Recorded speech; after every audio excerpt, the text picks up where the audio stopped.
महाराष्ट्र में सामाजिक सौहार्दता बिगाड़ने का काम चल रहा है। एक बहुत बड़ी साजिश भी सत्ताधारियों के माध्यम से हो रही है और बदकिस्मती से इसी की एक श्रृंखला कोल्हापुर जिले में भी देखने को मिली।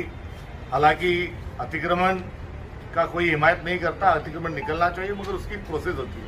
मगर अतिक्रमण को सामने करके जैसे बीड़ में और मराठवाड़ा में और पूरे महाराष्ट्र में मराठा आरक्षण का नाम आगे करके जो एक ओबीसी और मराठा में जो झगड़े लगाए जा रहे हैं, उसी की तरह अतिक्रमण के नाम पर जो कोल्हापुर में नंगा नाच जो खेला गया उसकी हम कड़ी निंदा करते हैं और हर हाल में महाराष्ट्र का और भारत का राष्ट्रीय एकात्मता को सही सलामत रखने के लिए हम कांग्रेस पार्टी की जानिब लोकसभाचे निकाल आता लागले आणि लोकसभेच्या त्या निकालाच्या पार्श्वभूमीवर महाराष्ट्रभरामध्ये मोठ्या प्रमाणात जाती धर्मामध्ये दंगली भडकवण्यात येतील अशा पद्धतीचे बातम्या या येत होत्या, आमच्या कानापर्यंत येत होत्या।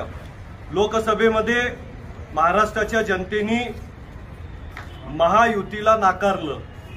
शाहू फुले आंबेडकरांची विचारधारा असलेला हा महाराष्ट्र, या महाराष्ट्राने महायुतीला सपशेल नाकारलं।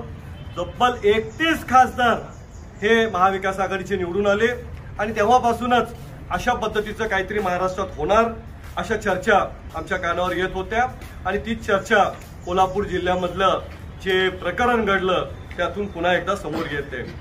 खरं तर अतिक्रमण होतं ते काढण्याच्या संदर्भात कुणाचं काही म्हणणं नव्हतं, पण जाणीवपूर्वक एका समाजाला टार्गेट करून तिथलं अतिक्रमण काढण्याच्या नावाखाली जातीय दंगली भडकतील अशा पद्धतीने मुद्दाम केलं गेलं। याचा तीव्र शब्दात आम्ही धिक्कार करतो। छत्रपती शाहू महाराजांनी देखील या गोष्टीचा निषेध केलेला आहे।